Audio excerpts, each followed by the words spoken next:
only students zone. Please like, subscribe and share. नमस्कार दोस्तों, स्वागत है आप सभी का हमारे YouTube channel only students zone में। दोस्तों, जैसा कि आप जानते हैं कि अभी जो हमारा सीरीज चल रहा है वो चल रहा है प्राचीन भारत का। तो उसके अगले चरण में चलते हैं। आज हम पढ़ते हैं कुछ प्रश्न जो कि आपके आगामी परीक्षाओं के लिए बेहद महत्वपूर्ण हैं। दोस्तों, यदि आप हमारे चैनल पर नए हो तो प्लीज़ हमारे चैनल को सब्सक्राइब करें और वीडियो को ज़्यादा से ज़्यादा लोगों तक पहुँचाएँ। धन्यवाद। चलते हैं आज के पहले प्रश्न की ओर। आज का जो हमारा पहला प्रश्न है दोस्तों वो है कि मगध के सबसे प्राचीन वंश का संस्थापक कौन था। तो दोस्तों, मगध का जो सबसे प्राचीन वंश था उसके अगर संस्थापक की बात करें हम तो वो था बृहद्रथ। दोस्तों, मगध की जो सबसे प्राचीन जो वंश थे उसका संस्थापक था बृहद्रथ। चलते हैं नेक्स्ट प्रश्न की ओर। हमारा जो नेक्स्ट प्रश्न है दोस्तों वो है कि किस देवदूत ने पैगंबर मोहम्मद साहब को कुरान अरबी भाषा में संप्रेषित किया था। दोस्तों, अगर हम बात करें तो कुरान जो है वो अरबी भाषा में संप्रेषित जो किया गया था उसका नाम था जिब्रियल। दोस्तों, जिब्रियल के द्वारा कुरान को अरबी भाषा में संप्रेषित किया गया था। हमारा जो अगला प्रश्न है दोस्तों वो है कि सर्वप्रथम पैगंबर साहब का जीवन चरित्र किसने लिखा था। दोस्तों, सर्वप्रथम पैगंबर साहब का जो जीवन चरित्र जिसने लिखा था उनका नाम था दोस्तों वो थे इब्न इसाक। कौन थे दोस्तों? इब्न इसाक।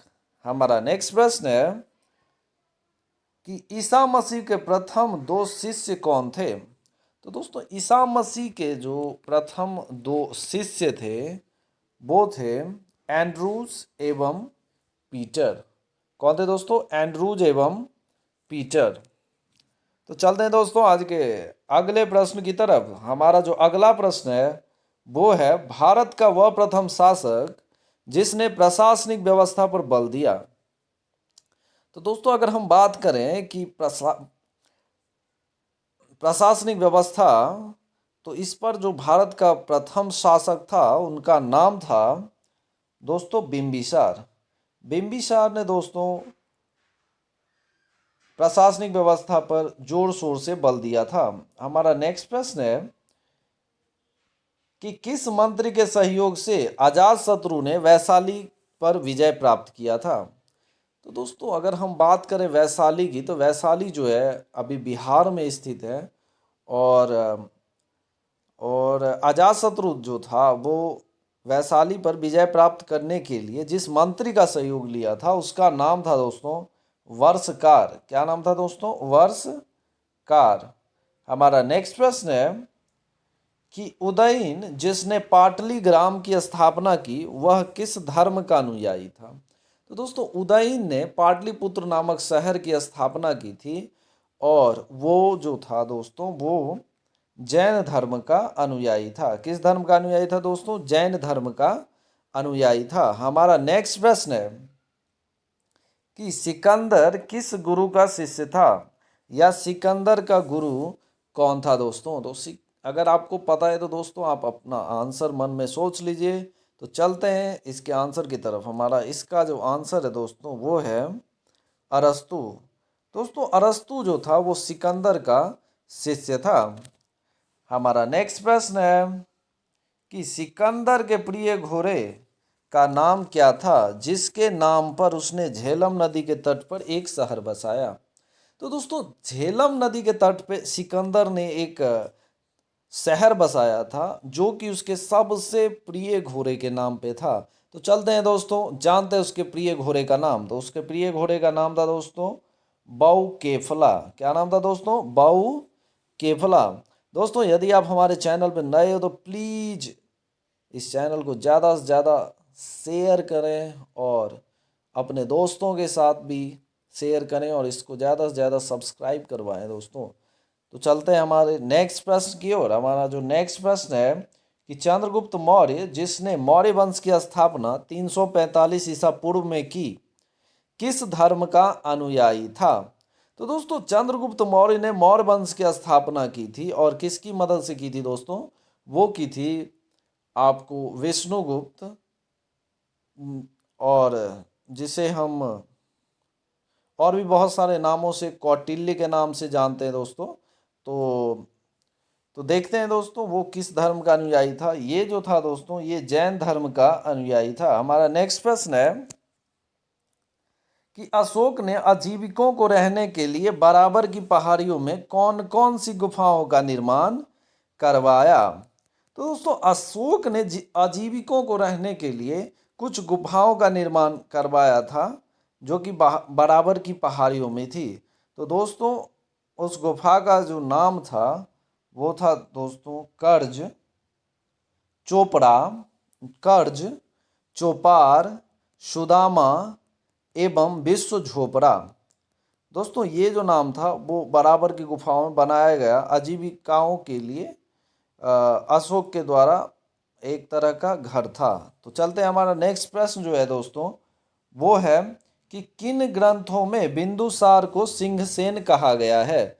तो दोस्तों बिंदुसार को सिंहसेन के नाम से जो उल्लेखित किया गया है वो ग्रंथ है दोस्तों जैन ग्रंथ। जैन ग्रंथों में दोस्तों बिंबिसार को सिंहसेन के नाम से उल्लेखित किया गया है। हमारा नेक्स्ट प्रश्न है कि किन अभिलेखों में अशोक का नाम अशोक मिलता है?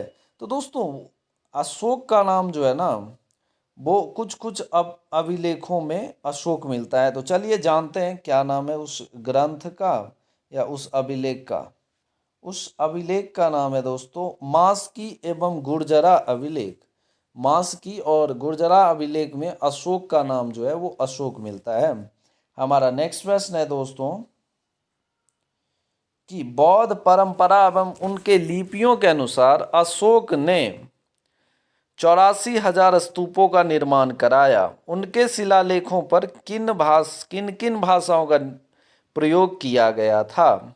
तो दोस्तों जैसा कि आप जानते हैं कि अशोक ने लगभग 84,000 स्तूपों का निर्माण करवाया था और उनकी शिलालेखों पर अलग अलग तरह की भाषाएं लिखी गई थी।